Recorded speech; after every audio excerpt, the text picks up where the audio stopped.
ആ അമ്മേ, ഞാൻ ജാതകം നോക്കിക്കാൻ വേണ്ടി വന്നതാ. ഞാൻ പറഞ്ഞിരുന്നില്ലേ അദ്ദേഹത്തിന് വിവാഹശേഷം ശരീരസുഖമില്ലാന്ന്. ജാതകം ചേർന്നില്ലെങ്കിൽ ഇങ്ങനെയൊക്കെ നടക്കുന്നു പറഞ്ഞിരുന്നു. അദ്ദേഹം പറഞ്ഞതൊക്കെ നടക്കുത്രേ. അതുകൊണ്ട് ഇങ്ങോട്ട് വന്നേ.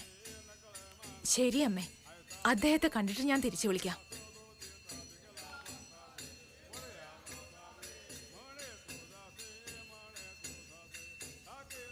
ഇനി നിങ്ങൾ ചെല്ലേ. ശരി സ്വാമി.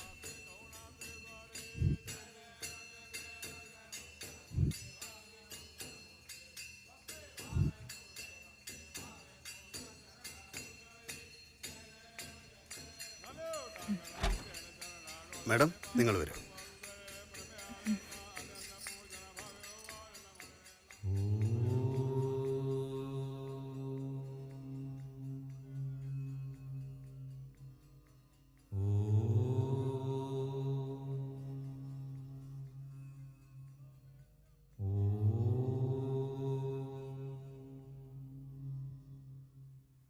പറഞ്ഞോളൂ. എന്റെ ഭർത്താവിന്റെ ജോലി പോയി. എന്നെ കല്യാണം കഴിച്ചതുകൊണ്ട് അത് പോയത്. എന്റെ ജാതകം കാരണം അദ്ദേഹം പെരുവഴിയിലായെന്നാ പറയുന്നത്. അതുകൊണ്ടാ വന്നത്. എവിടെ ആ ജാതകം ഒന്ന് നോക്കട്ടെ.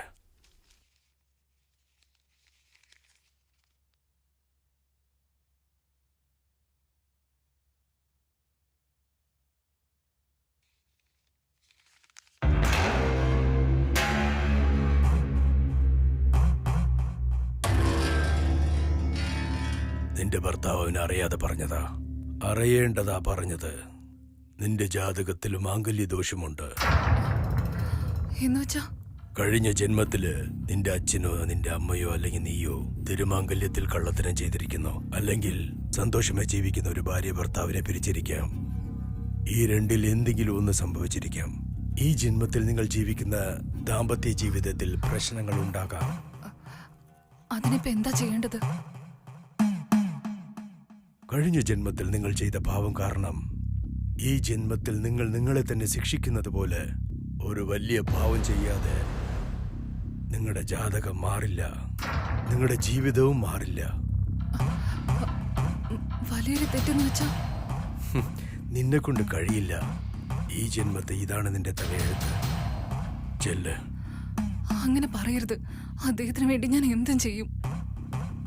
നിന്റെ ജീവിതത്തിനെ ശിക്ഷിക്കുന്നത് ഒരു വലിയ തെറ്റാണ്. നിന്നെ കൊണ്ട് കഴിയില്ല. ആവശ്യമില്ലാതെ എന്റെ സമയം നശിപ്പിക്കരുത്. നീ ചെല്ല്. എന്തായാലും സാരമില്ല, ഞാൻ ചെയ്തോളാം. നിങ്ങൾ പറഞ്ഞോളൂ. നീ നിന്റെ ഭർത്താവല്ലാതെ വേറൊരു ആണിന്റെ കൂടെ ശരീര ബന്ധപ്പെടണം.